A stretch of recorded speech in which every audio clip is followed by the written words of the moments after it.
Рано или поздно все мы в наших жизнях подходим к определенным развилкам. Для кого-то это выбор работы, для кого-то это когда скетчбук уже несколько месяцев лежит, и там осталось всего 9 разворотов, но тебе очень лень его закончить, но закончить при этом как-то все-таки хочется.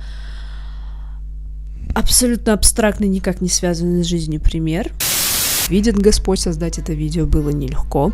Не знаю зачем, но у меня произошла какая-то странная попытка создания велосипеда, и я бы могла бы, наверное, как нормальный человек, просто сначала записать спидпейнты, потом написать к ним, как я сверху что-то говорю, но вместо этого я почему-то какими-то странными отдельными кусочками сначала записывала то, как я рисую, а потом я записывала просто вживую какие-то свои мыслительные процессы, и все это растянулось просто на бесконечно долгое какое-то количество времени. То есть я не закидывала видео почти месяц или даже больше месяца, и это не потому, что я забыла или я как-то сдалась, так сказать. Нет, я все это время снимала это.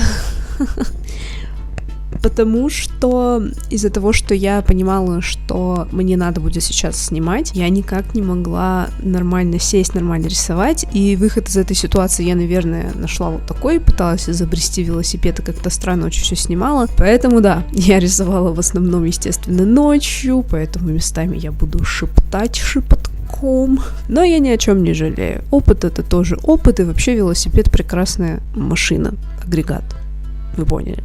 Рисовательный контент, который мы заслужили.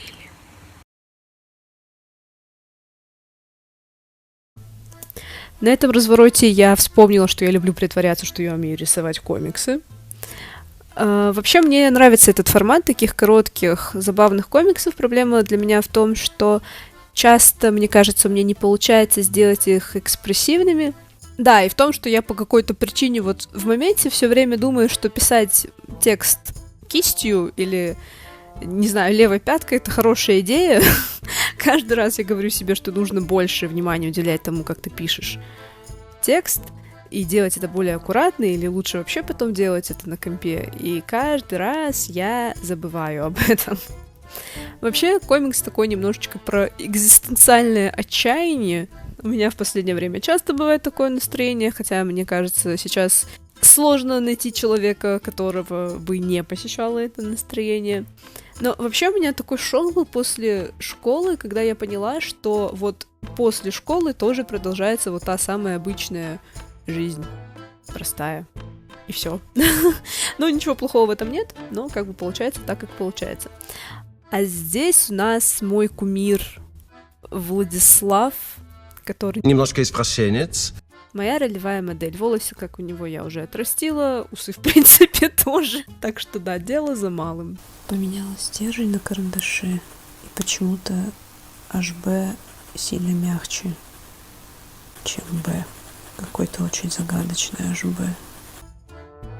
А тут я решила, что хватит рисовать одни лица, нужно нарисовать хотя бы по пояс что-нибудь, кого-нибудь. В идеале вообще, наверное, не человека, а что-нибудь другое, но... Звезды, наверное, пока не встали надлежащим образом, чтобы это произошло. И здесь я хотела сделать картинку более или менее анатомичной, но я рисовала вообще без всяких рефов, и, анатомично не получилось, по-моему. Зато получилось трагично. А здесь такая дама родом из Декаданса. Вообще она родом, наверное, из Пинтереста, откуда я ее срисовала. Но я пыталась немножечко освоиться с штриховкой. Вроде бы я все время рисую тушью и штрихами, но все никак не освоюсь. И здесь я попыталась это сделать, и, конечно, красненький, побольше красного. Да. Сложный выбор. Такая наклейка или такая наклейка? Такая или такая?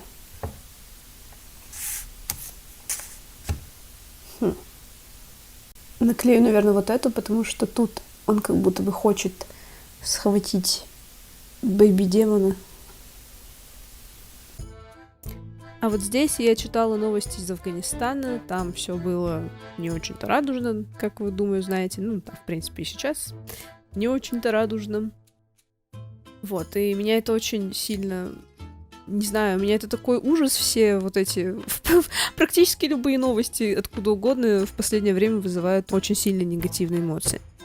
А еще мне негативные эмоции вызывает то, что я зачем-то заклеила вторую часть картинки, потому что мне показалось, что как-то вышло не очень. А сейчас думаю, что, наверное, стоило оставить, потому что моя гениальнейшая, но и не банальнейшая идея становится вообще неочевидной после того, как я заклеила половину картинки. Удивительно, я знаю. Но вышло как вышло, уже... А чё теперь? А все. Вот. Заклеила я... Это была даже не гравюра, по-моему, а я с валика счищала краску, и получились такие красивые разводы на бумаге остались. Я решила эту бумагу сохранить, чтобы потом ее вклеить, и, собственно, успешно клеила. А потом еще повклеивала всякого, и еще всякого повклеивала, и получилось вот как получилось. Там осталось, по-моему, 3 разворота, и я все никак не могу их заполнить. Просто у меня такой соблазн просто уже его бросить, но тут эти последние, Вот осталось. Раз, да два, да три. Да и все. Вы когда-нибудь задумывались о том, почему дети столько орут?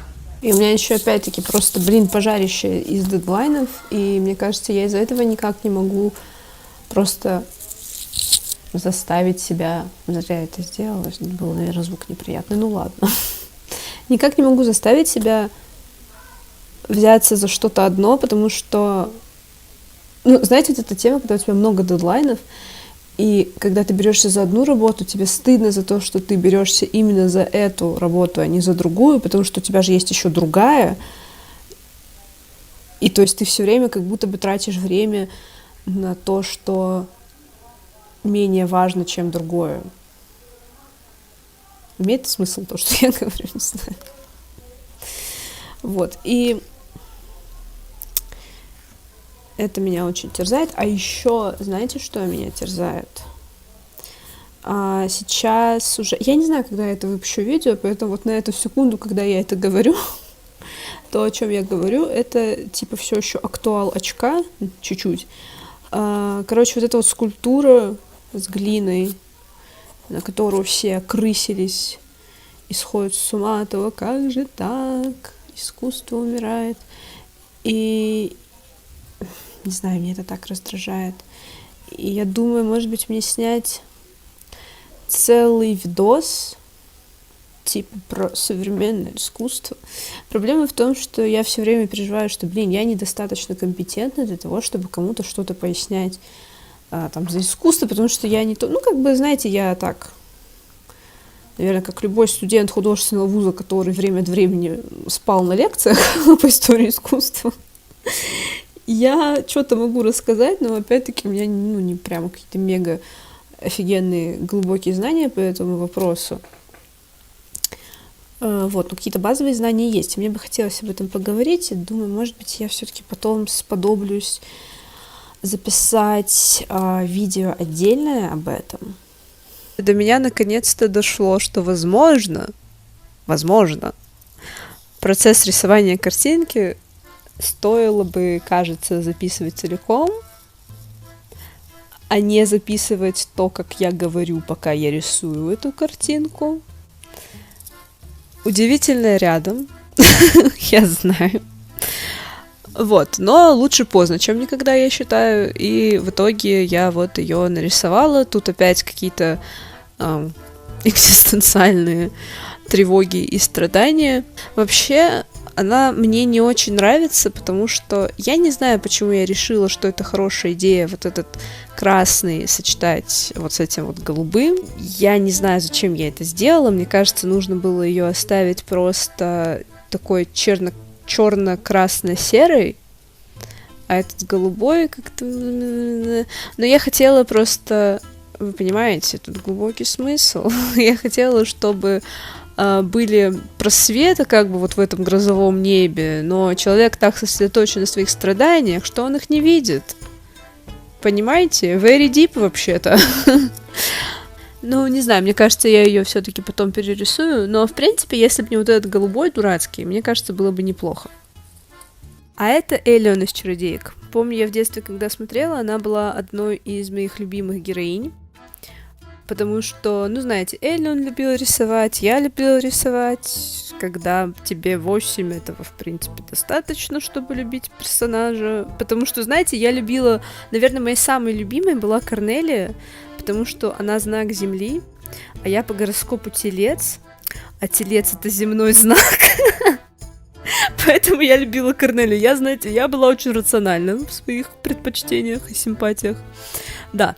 Ну, в общем, здесь Элион, которая окружена как бы кольцами обмана Седрика, все еще обижен на то, что Седрика не сделали в итоге положительным персонажем. Я знаю, что в комиксах было по-другому, но я не читала комиксы, поэтому я надеялась, что он станет хорошим. Но чего не случилось, того не случилось. Сейчас я смотрю на эту картинку и понимаю, что у нее маловато, наверное, получились ручонки. У Элион, в смысле, не у картинки. И, ну, что я могу сказать? Лица я поднатаскалась норм рисовать, а руки я еще не поднатаскалась норм рисовать. И лицо я без рефов, в принципе, могу норм нарисовать, а руки без рефов я не могу норм нарисовать. Поэтому мораль сей басни такова, дети, что нужно рисовать не только летающие головы. Да, еще мне, кстати, нравится это сочетание карандашных рисунков с акварельными всякими пятнами. А помните, как я сказала, что вспомнила о том, что нужно записывать от начала до конца процесс? В общем, тут я об этом забыла. Но, с другой стороны, тут, наверное, не так уж интересен и был процесс. Это такая ассоциация, что ли. Не знаю, мне иногда нравится рисовать всякие такие абстрактные штуки, которые просто про какие-то мои воспоминания. И потом я решила влепить туда цветочек, и я это даже сделала, но я его потом отодрала, потому что мне не понравилось, как это выглядело. Конец. Ой, а вот здесь мне нужно было нарисовать череп льва для другой картинки, и я тренировалась рисовать его в скетчбуке. Ну, если честно, я вообще... Это так удивительно, то, что я уже настолько привыкла как-то к мыслям о том, как выглядит человеческий череп, и я не то чтобы очень здорово рисую человеческий череп, но как бы я уже держу у себя в голове, что-то внутри происходит, когда я рисую и череп, или просто человеческое лицо. А когда нужно рисовать животных или черепа животных, я каждый раз впадаю в полнейший ступор, потому что я понятия не имею, как они выглядят. Ну, то есть, вернее, нет, я примерно представляю себе, как они выглядят, но вот эти вот какие-то особенности конструктивные, то, как эти формы все, как они упрощаются, как это все друг с другом взаимодействует, я вообще этого не знаю. И мне так сложно все время бывает рисовать животных из-за этого, из-за того, что я ничего не знаю об их конструкции. И, ну да, это просто удивительно, наверное, то, как насколько в какой-то момент ты как к должному, что ли, начинаешь относиться к определенным знаниям, которые у тебя уже давно есть. И насколько тяжело все, грубо говоря, начинать сначала. А на этом наше многострадальное видео подходит к концу. В следующий раз я покажу уже обзоры на этот скетчбук, вернее, на вторую его половину. Так что не отключайтесь, ставьте лайки, пожалуйста. Ладно, в общем, вы знаете, что делать. Ставьте лайки, подписывайтесь, пишите что-нибудь в комментариях. Пока-пока-пока.